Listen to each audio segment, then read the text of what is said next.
Can Chair 3 please provide the definition of solipsism? Also, men have made the world so safe that Chair 5 genuinely believes men are women's only predator. You cannot claim to love men and pick bear. Boom, roasted. Do you want to respond to that, Chair 5?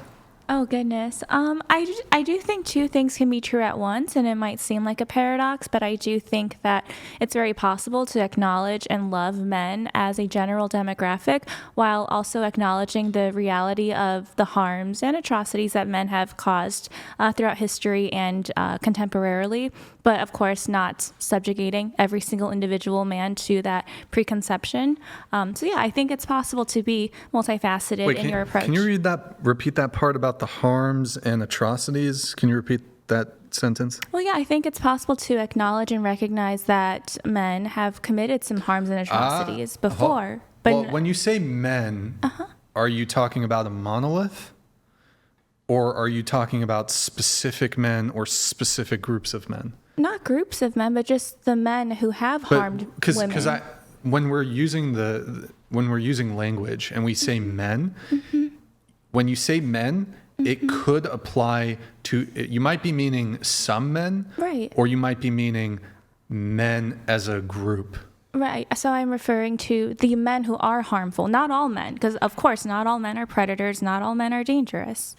Okay, but why frame it through the lens of men? Well, why not? Because wouldn't you agree that it has more to do with the people who happen to have power?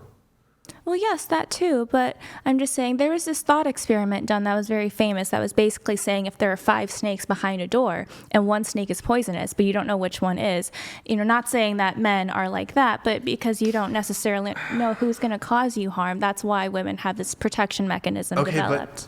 But you're going to have to reconcile your bigotry if I now frame this through. Yeah, well, you laugh, but you're going to have to now reconcile this if I just reframe this through the lens of race. So, but that's not the same. Well, I mean, except like people who are racist can make compelling arguments using your same line of logic and argumentation. And here's all you have to do. Okay, women are allowed to have bigotry towards men, which is your position. No. Because I have had bad experiences with men. People I know have had bad experiences with men. There seems to be some data or statistics that indicate that men are more likely to commit X crime, or they're overrepresented in this crime statistic. If it is the case that a racial group can prove another racial group hits all of those things, you have now created the pretext for acceptance of racism. But Brian, race and gender aren't the same because there aren't biological differences amongst races like there are biological differences amongst the sexes. There absolutely are, like genetic differences, like skin color is dictated by your genetics and DNA. Yes, the phenotype is different, but genetically, all the races, we are more similar with other races than even like different types of penguins are genetically similar with one another. Whereas obviously, biologically, men and women are very different in that men drastically overpower women. Okay. Right, so you can't make that. Well, except there are people who are, and this is probably could go against TOS, but there are people who will say that there are differences when it comes to, let's say, temperament. I'm not saying that. There are racists who might say that. Oh, I don't agree with that. But you would say that there's a difference in temperament between men and women. Not necessarily inherently, but I think men are socialized to... You don't think inherently? I don't agree with that, no, because in matriarchal societies, men tend to be very peaceful. Which matriarchal societies are you referencing? Oh, gosh. I mean, there's some far-off tribes, and there's matriarchal, like, elephant herds, and... well, okay, let's stick to humans. Okay, well, yes. What matriarchies are there? So... I mean, I can't remember the name of the specific indigenous community, but there has been a matriarchal tribe where, for some reason, the men they were something happened, like a natural disaster, and there weren't any more men. So the next generation were raised by all women, and it was extremely peaceful.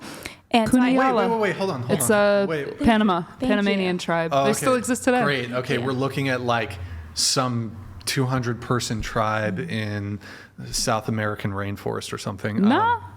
Or sorry, Central American, excuse me. They're Whatever. in the thousands. Huh? It's not just a couple hundred people. They're a thriving native community. I've been. Okay, it's what's cool. the population of this thriving native community? It's in the thousands. I don't know the exact figure. Okay, but so I guess, I don't know, it's just, what if these tribes, if a specific tribe was had some sort of, there was like an atrocity that they were committing? What if there was an atrocity they committed? Like a native tribe, like are we going to look to actions of some faraway native tribe and say, okay, this is how we're going to set up society because maybe it works for this tribe? Wait, that question doesn't follow. You're saying there's an atrocity, but then we're going to structure our society just like that tribe after the atrocity was committed? Well, from our perspective, so there's a tribe that it's a rite of passage for the boys to perform acts on the male adults. I'm not making this up. This is actually a thing. The boys, they want to perform that act on the adults. It's like culturally ingrained. It's how you become like an adult, how you become a male in the tribe. From an outside perspective, I would say that, this is really harmful. Like, this is bad. Right. And I'm not saying that we need to structure our society like the specific tribe. That was simply an example to show that I don't think the way that men's temperament is exhibited, is inherently natural or intrinsic, but that sometimes men are socialized to perhaps be a bit more aggressive or assertive than they naturally might be. Well, I think there's a nature and a nurture component. Oh, absolutely. It's not just one or the other. No, I agree with that totally. Okay, yes. so what is the you dislike the current system, I guess. What is the system of matriarchy and how would that manifest itself that you think would be more conducive to a healthy society? Well, I mean, it would have been great to have a woman president, but I just think in general. But how would that in what way would that be better by virtue of her being a woman? Well, I think it helps just to have a woman in leadership because women in general tend to have more diplomacy skills, tend to have just better cooperation skills in general, and also often exhibit. Definitely. So? Well, if you look at like the Scandinavian countries, like Norway or Finland, and a lot of these countries that do have female leaders in charge, their people tend to cooperate better. Their GDPs are higher. Overall, the citizens tend to just be much happier. They're also like Norway's super homogenous, and their previous male leadership set their country up massively with the natural resources of this country. Like, So New Zealand, what do they have? A sovereign fund or whatever that has been very what's the term for it? Very fruitful for its citizenry. What were you saying? New Zealand then, or Mexico. Mexico's doing the best it ever has under a woman. Women are more cooperative, but I mean, I've also heard anecdotes from women that when there's like a female boss, they fucking hate it. Well, that can be true in a microcosm space like a corporate setting because oftentimes women are taught from an early age to compete with one another. But I don't think that can necessarily be generalized as a blanket statement for all governments. Do you think competition is something inherently male? No. You think women aren't competitive? No, I don't think that. I just think from an early age, sometimes women are taught to pit themselves against other women or to see other women as competition. Couldn't you say the same thing about men? Not in the same way, but I do think men are socialized to be more competitive in regards to athletics or physical prowess or success and things of that nature. Okay, cool.